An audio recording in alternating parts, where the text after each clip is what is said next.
very short period of time, 30 minutes or less.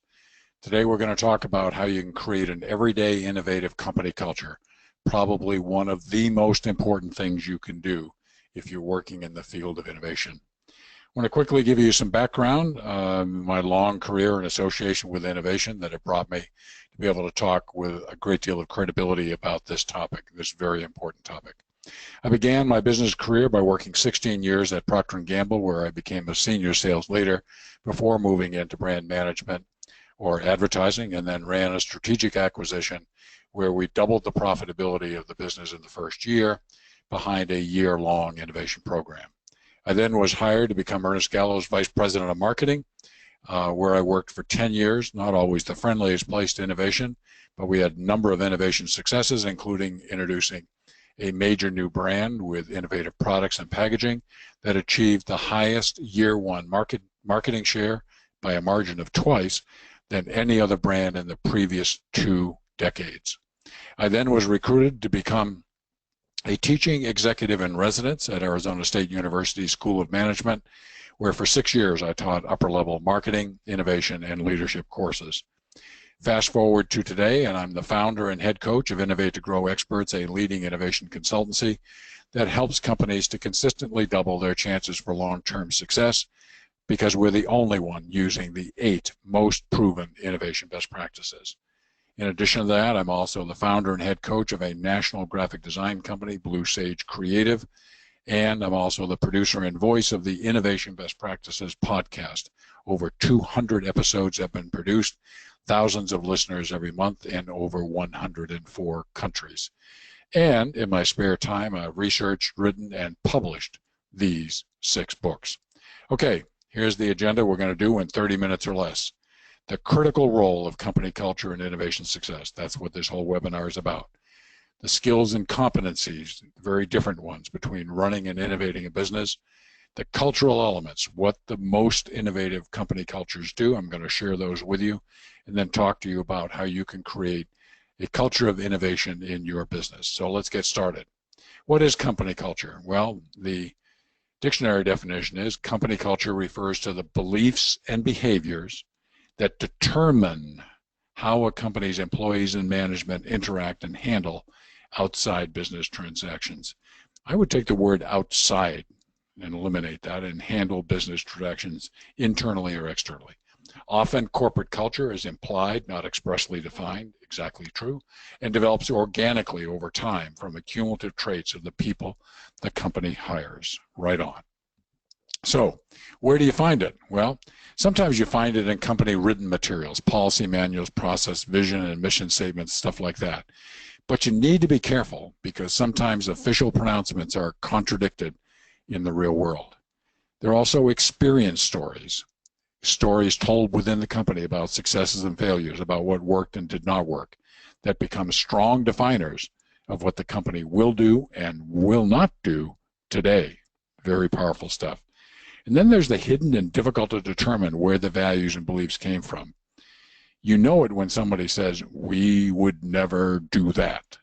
When you ask them why, they reply, "Don't know, just wouldn't do it." Well, company culture is important because it's all powerful. Formally or informally, it determines everything that will be done and not done. W. Edwards Deming, one of the great management consultants of the second half of the 1900s, said that culture or system determines 94% of the results that happen within a company. That's powerful. That's company culture. It can be the greatest inhibitor to innovation, which is typically about doing things differently and better. Company culture is the values and beliefs that say how we do things right now.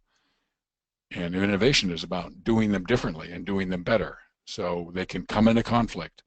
Company culture usually changes only very slowly, and except under 2 conditions will it move more quickly. When there's catastrophic failure that dictates things must be done differently, like when a company's facing bankruptcy. We just got to throw the book out and figure out a new way of doing it. And sometimes a charismatic, change-focused CEO can also bring about more rapid culture change.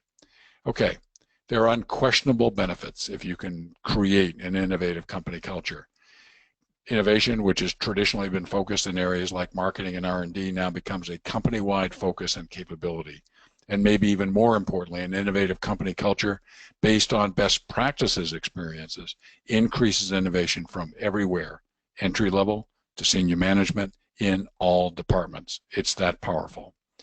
The unquestionable benefits go on. When there's a need to solve a problem or optimize an opportunity, innovation best practices in an innovative culture deliver many, many more high-quality idea solutions that have far greater chances for success the first time, producing a wide array of benefits, everything from things like greater efficiency and quality, better customer relations, improved policies and procedures, increased sales and profits, to name just a few.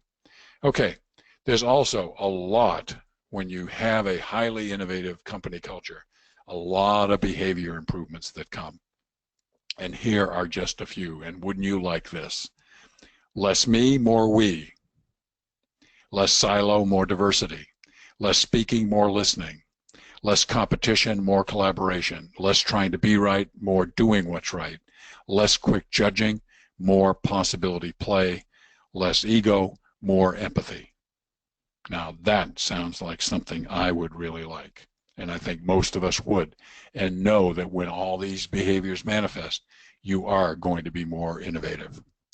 So let's talk about the two major innovation inhibitors. I've already talked about one of them being company culture, and the other is having the wrong competencies managing innovation. Not a lot of people address this. In fact, I'm not sure I've ever seen this addressed someplace else, and yet to me, it's very real and can be an innovation inhibitor. What I'm going to do is talk about the competencies and beliefs, the differences between those necessary to successfully run a business versus innovating a business. So let's take a look at them. In running a business, you want to avoid failure at all costs. It can be career-ending. But in innovating, you expect failure, you learn from failure. It's a very different relationship. You have low risk tolerance in running a business. You've got a profit forecast that you promised, and there's not a lot of risk that you're willing to take on that might lead to missing that profit forecast. In innovating, you better have a high to moderate risk tolerance, because you're going to be going into the unexplored and new areas. So you've got to have a high risk tolerance. In running a business, decisions are often based on historical data like market research and market share. In innovating a business, decisions are often based on the most recent learning that you've got. In running a business, the most important objectives are things like sales, profit margins, market share, and growth. But in innovating a business, the most important objectives are learning, adapting, and ultimately the product performance results that come out of the innovation funnel. But there are also valued personal competencies that are very different between running and innovating a business. In running a business, you want strong analytical thinking and strategic insight. In innovating, you need creativity and imagination. In running a business, you need a very prized competency is decision making and team building. In innovating, possibility thinking. In running a business, then a great competency is to have a commitment and delivery to specific objectives. Managers and leaders really like that. In innovating, it's understanding failure as a source of learning and new possibilities. In running a business, you have to have a high level of competitor awareness, those pesky competitors. In innovating a business, you need personal competency of collaborative idea generation with internal and external diversity. Look at these two lists on these last 2 pages, and there's not a lot in common. It's not that the factors in running a business are unimportant in innovating. They're just not the top competencies that you need to have innovation success. So what comes out of this? Well, the skills needed to successfully run a business are very different from the skills necessary to successfully innovate a business, no doubt about it. If a running a business person is asked to lead innovation, there's significant risk that their trusted core competencies, which have made them successful to date, will not make them successful with innovation. Most companies train well in how to run a business, but they don't do a good job of training innovators and creating an innovative culture. This is a big issue in my mind with the risks of innovation and what inhibit innovative cultures. So Let's talk about the 7 cultural characteristics of the most successive innovation cultures. This is based on extensive research, a lot of thought leaders thinking go into this. These are the 7 characteristics of the most successful innovators. First, they have a positive relationship with risk and failure. Many companies are, as I've said, are adverse, fear risk, fear failure. But to be a successful innovator and an innovative culture, there needs to be a willingness to embrace medium and high risk, which reflects a willingness to explore new areas where unknowns abound. Next, it's knowing that failure will happen in the innovation development process. And when you know that, it eliminates most of the fear and reflects the reality that in the innovation process, you need to expect the unexpected, and you need to expect that failure is going to happen. Innovators convert failure into success by learning from their failures and then turning around and using that learning to make something even better. Learnings can also lead to go and no-go decisions, doing the right thing. So a positive relationship with risk and failure is something that characterizes innovative cultures. Second is all-important empowerment.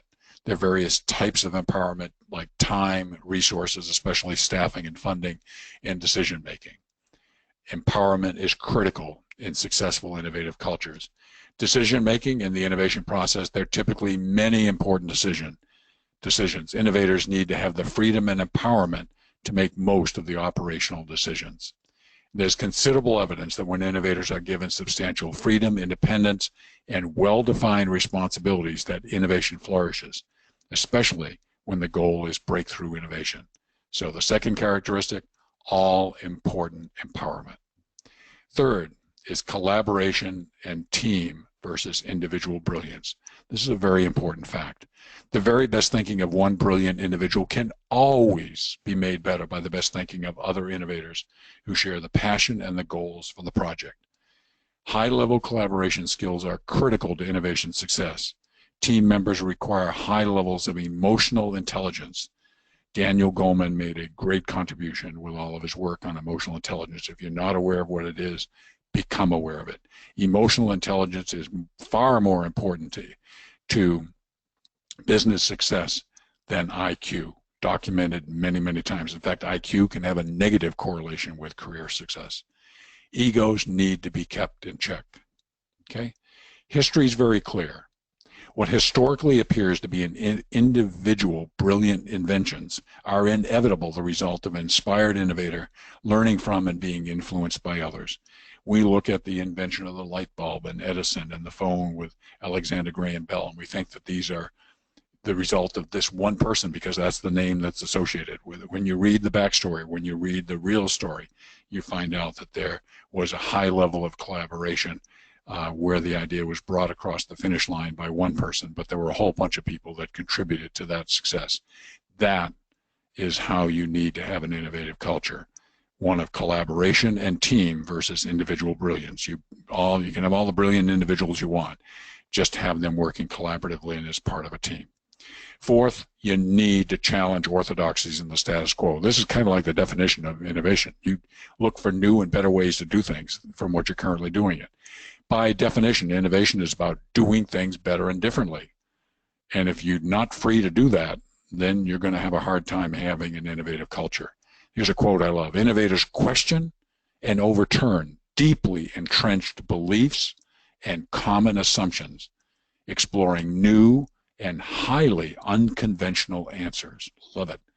They never accept that there's only one right way of doing things inside a company or across an industry. Great. That's the attitude you want everywhere in the company. Innovation killers, on the other hand, are we've always done it this way. Or history shows that will never work. That's not challenging orthodoxies. Traditional difficult orthodoxies in a company include things like the company's business model, namely how it makes money. Could you make money in a very different way? Who and how the products are made, supply chain issues. Creating a competitor to a major company business. Hey, we're the leader in that business. Why would we want to create a competitor? Well, based on emerging trends, you might see that uh, change in usage and habits and practices, you'll see that there's an opening for a new competitor to come in. Why not let that new competitor be us so we can own all of it? Many companies have a real hard time doing that. Fifth, or before I get to the fifth, one more quote from the Harvard Business Review article that I loved on this.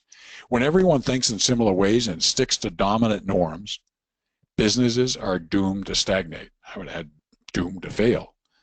To fight that inertia and drive innovation and change effectively, leaders need sustained original thinking in their organizations. They get it by building a culture of non-conformity, key part of having an innovative culture. Next, fifth is diversity, the pathway to big ideas.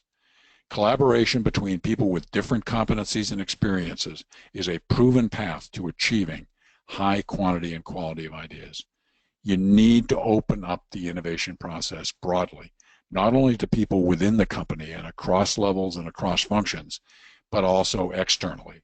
Internal diversity within a company, stakeholders with a passion for solving a problem, yes, you want them part of that diversity.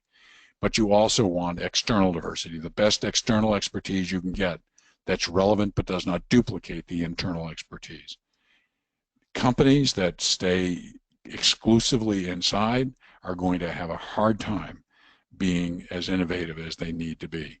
There's all kinds of things that prove that. The whole open innovation capability is all about tapping into external diversity. A mixture of internal and external diversity has a long history of association with innovative breakthroughs and disruptive innovations. Diversity, it's the pathway to big ideas in an innovative company culture. Sixth, Jim Collins, getting the right people on the bus. Obvious right people are stakeholders within a company who are held responsible for a business. The very best of the right people are those who are passionate about solving a need and optimizing an opportunity. Absolutely. Personal characteristics and capabilities of people that you want on the bus, on this innovative culture bus, you want a team focus over ego focus. People who are proactive, desire to take action and responsibility instead of waiting for others. You want people who have the ability to see the big picture. An appropriately fast decision maker, not a procrastinator. A person who has a love of experimenting and learning, who has imagination, who's trusted by others, and who has a high level of emotional intelligence. These are the right people, and get those right people on the bus. Seventh is you want to, in the process of sharing ideas and feedback, you want candor, but with respect. In the collaborative innovation process, innovators need to share their truth. There's an absence in an innovative culture of political correctness and grandstanding for management. Feedback is different than judgment. You need to know that, especially when the feedback has a constructive purpose. Differences are treated with respect and empathy. In fact, the truth may lie in the blend of two different thoughts. It's what I call unleashing the power of and. You say, somebody says, oh, we should do this, and another person says, we should do this. And then I step back and say, what if we did this and this? Okay? So it's treating feedback and input in a very respectful way and a possibility thinking way. Most important, candor is always focused on making things better and doing the right thing the right way. Okay, so I've run through here very quickly the 7 characteristics of companies that have highly innovative cultures. And so how do you create a more innovative culture in your business? Well, again, I'm going to go through this quickly. And if you have more thoughts or something, you can reach out and call me on my cell phone at 623-640-7199 or email me at richard@i2ge.com. So here's some guiding principles for creating how we create a more innovative culture. We deeply train a small group that becomes the champions, mentors, coaches, and trainers of the larger organization. The size of a small group depends upon the needs and conditions in the business, often about 5 to 20 people. Training is done with real existing company innovation needs, training that focuses on meaningful and unique existing innovation needs, is proven to have the highest and fastest successful skill development. We do not do theoretical training. We don't do training where one size fits every company. We keep it real and we keep it relevant. Proven innovation culture training models is what we're good at. We work with you to identify your highest priority needs within the 7 cultural characteristics of successful innovators. We usually recommend an initial focus on the top 1, no more than 3 needs. We offer individual training modules for each of the 7 characteristics of successful innovators. And we also tailor training programs that combine up to 3 modules in one training program.